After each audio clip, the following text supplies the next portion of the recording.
Welcome to Office Hours from our hometown, where we discuss and highlight features of our WordPress platform customized for newspapers.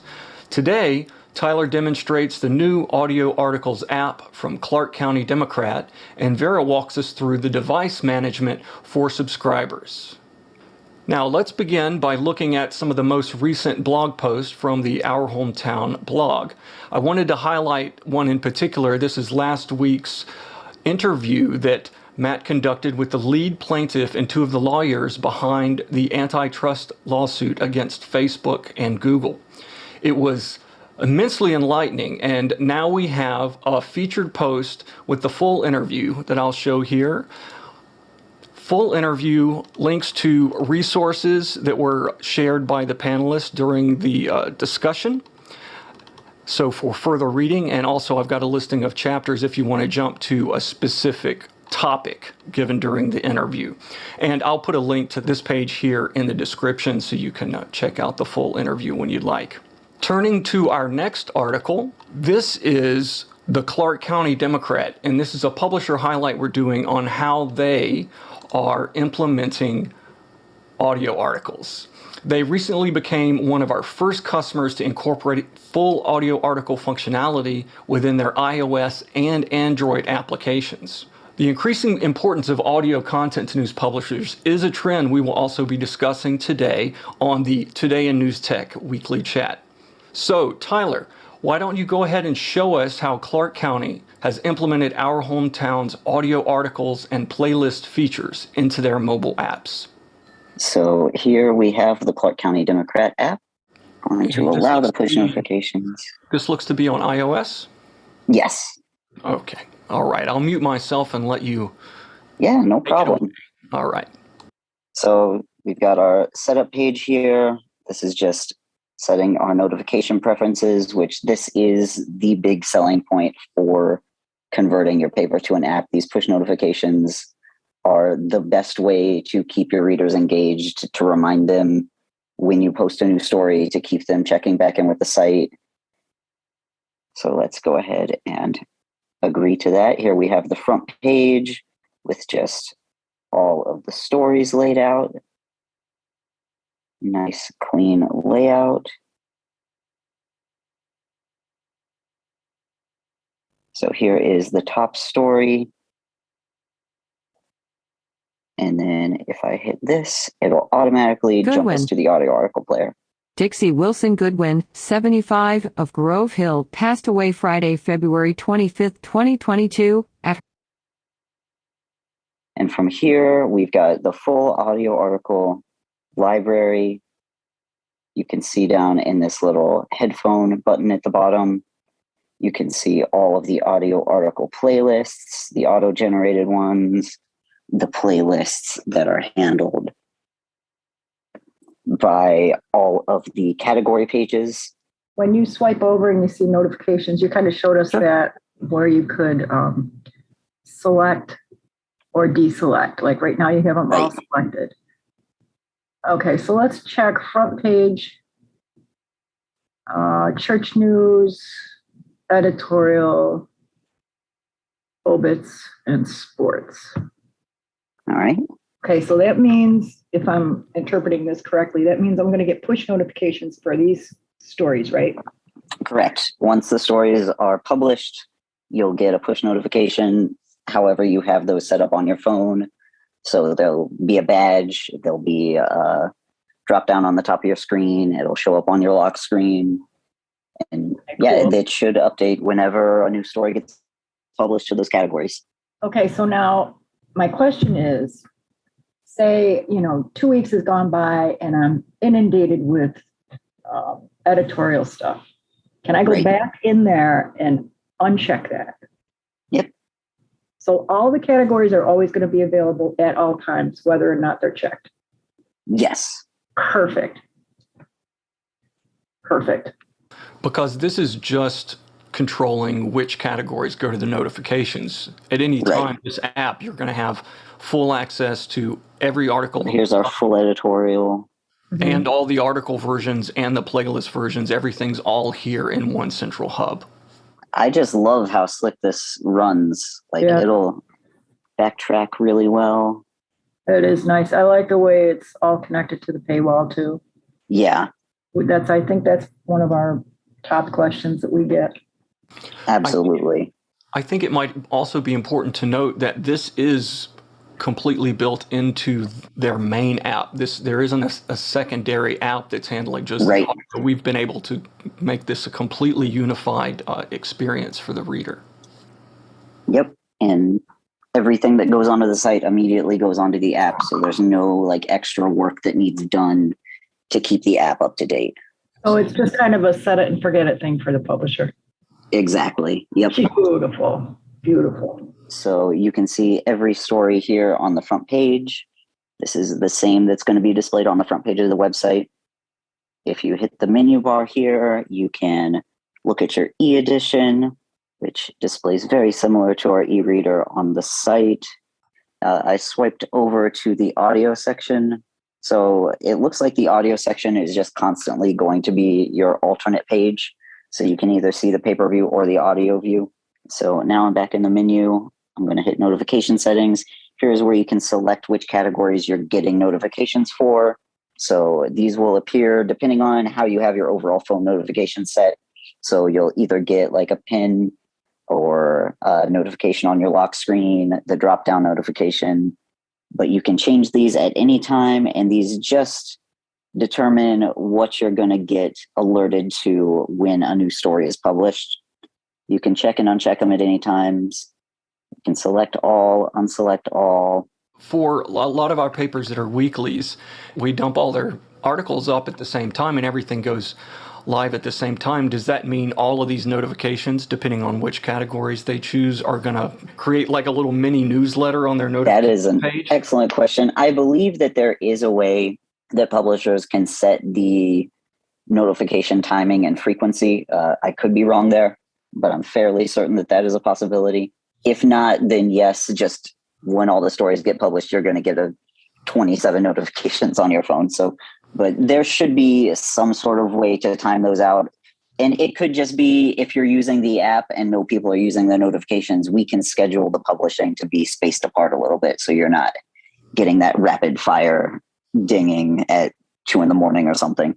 Right. So this is tied to the publication times of those updates. So the notifications are going to go out within a certain amount of time after the article has been updated or uploaded to the site. You do have control over it. It can either go up automatically, which will just be immediate, or you can manually trigger it. So that's going to be more on the publisher's side, but you can have things published and then say, we want to send out a push notification for this article right now. It looks like there's control on both sides, on the push side and the receive side. And so the more control we can give to both, they can both have the ultimate experience in getting their content out there and getting it consumed. So let's just go back to the front page. Now we have our audio article player in full here. Former First U.S. Bank office has been sold. If we want to see that article in the player. Former First U.S. Bank office has been sold. You can see the related stories showing up under it. So this will all just continually play as a playlist after the first article's finished. I mean, like we've been saying with audio articles for a while, we're aiming for a more Spotify-like audio design. This is designed to look like an app that you're going to spend some time listening to audio in. I think it's really great. It works just like any other audio app that I've used on the phone. So you can scroll through, you've got your new stories. These are all the auto-generated playlists, which you can kind of set parameters for. Here are all the category pages. And we just hit home and we're back on the articles. Can you just go back one to the playlist? Sure. Okay, so say I pick, we'll take church news. So if you click any one of those. Church notices. Okay, so I see. So it's going to play everything in that category until you manually stop it, right? Right. Perfect. So it will start with the most recently published story and then go down chronologically from there if you're using the categories. But there's also an option to, I was just taking a look at some of the other options there. You could play like the entire new edition, right? Go back. Right. Right. And then also from these, we've got your related stories Okay, so there's playlists that are going to, if you go to an individual article. okay, So so these this, are all edition based. so this week's audio articles would just play the entire paper, right? Right. So that's going to be everything published within the last week, just hit by hit, basically. And then you can refine to categories if you want. Right. This seems perfect for someone who just wants to open this up and they just want a curated playlist. Well, this has been a great overview of the Clarke County Democrat iOS app and how they've integrated audio articles, playlists, and related stories into a really exciting audio listening experience. So the next upcoming webinar for Kevin Slimp is going to be on April 7th, called Increase Revenue by Designing More Effective Advertising. We'll put a link to this page if you guys want to register for that. It's free for our hometown customers, reasonable for everyone else. And those have been extremely popular, extremely informative. So I encourage you to check that out, and we'll leave a link to this page in the description as well if you guys want to check that out. You know what I would love to see there, Christopher, is we have publishers that have maybe they've already attended this class, but we'll see them again because Kevin, he's not one of those run-of-the-mill orators that just kind of repeats himself, although he does repeat himself, but there's something new every single time. And we occasionally hear from publishers that say they're so glad they attended again. So even if you've attended before, it's worth it to attend again. I'm totally addicted to Kevin Slimp's webinars. Yeah, he's fantastically engaging and, as you say, interactive so that no two webinars, even on the same topic, are going to be the same. So. And he relates to everybody on the same level. I mean, there's nothing, he's not a high roller kind of guy that looks down on people, and he meets you where you're at. It's wonderful. I can't say enough about his webinars. Yeah. As I said, I'll put a link to that so you can check that out and maybe attend in about a month there. Our final blog post here. Vera, I was wondering if you could give us just a little bit of a bullet point rundown of this new feature that we're offering that allows publishers to limit the number of devices that digital subscribers can log in with. Why is this important? Oh, it's very important because we want to protect the publisher's content at all costs. Basically, that's your bread and butter. Your blood, sweat, and tears are put into it. You don't want to give it away. And in this day and age, especially with streaming, using like the Netflix model, there was a problem with people sharing their username and passwords. And Netflix finally decided to put a cap on it so they can have up to 8 users to be able to view their content. Anything outside of that somebody would have to be booted off or log off. We want to do the same thing. We want to limit the amount of devices and eyes on your content. By doing that, 3 devices or however many your threshold is can be logged in to view your content. But if another device outside of that threshold tries to log in, they'll get a pop-up saying, hey, you need to exit out of one of your devices to view this page. So that keeps everybody honest, like Terry said. And people that don't have a subscription will be prompted to subscribe because they like the content. And that overall, that's what we want. We want the publishers to be able to make money on their products. And once this is implemented, they will get in touch with ops, and you can get this set up with whatever limits that they want to put in. And then the way it gets managed, at least at this point, is if a user has reached a device limit, they just will probably get in touch with their publisher, and then the publisher will get in touch with us, and then we can sort through what's causing that device limit and make any adjustments as needed. But this seems to be a very important feature to offer because, as you said, with Netflix and other streaming sites, people are starting to get used to the fact that you pay for one tier and it gives you one stream. You pay for another tier and then maybe you can have 3 streams at a time. So they're used to the fact of a device limitation. So I think if we use that as an analogy, which you have here with Netflix, is really important to help people understand how this works and why it's important. So thank you for that. I think also it shows that the publishers recognize you have more than one person in your household. And even if you are, say, a single person in your household, they're not so, hard and cold and cruel to limit you to a single device.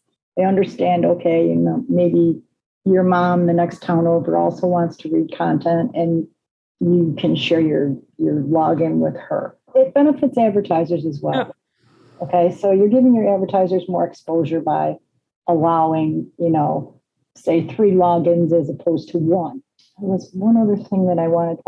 We had a question from a publisher who has, I guess, maybe their library has, the town library has a subscription to the paper. And so they had a limit of 5 device logins, which means, every family now has the option to have 5 people logged in at a time, or they can share with 5 different people. But it also allows the library to have a cap so that, you only have if everybody in the library wanted to, read the paper at the library, you could have 30 devices on there at one time and you're not making any money. So, it's important to decide the number of devices and take those things into account. Well, and the other thing about why you want people to shy away from sharing accounts is because on the demographic and the analytics side, if everything gets aggregated in one shared account, you're not actually getting all the useful information about the people who are actually interacting through that account if it's more than one person. Very, very good point. I think between 3 and 5 is usually the typical number that publishers choose, 3 being more common. It's generous. That's generous enough.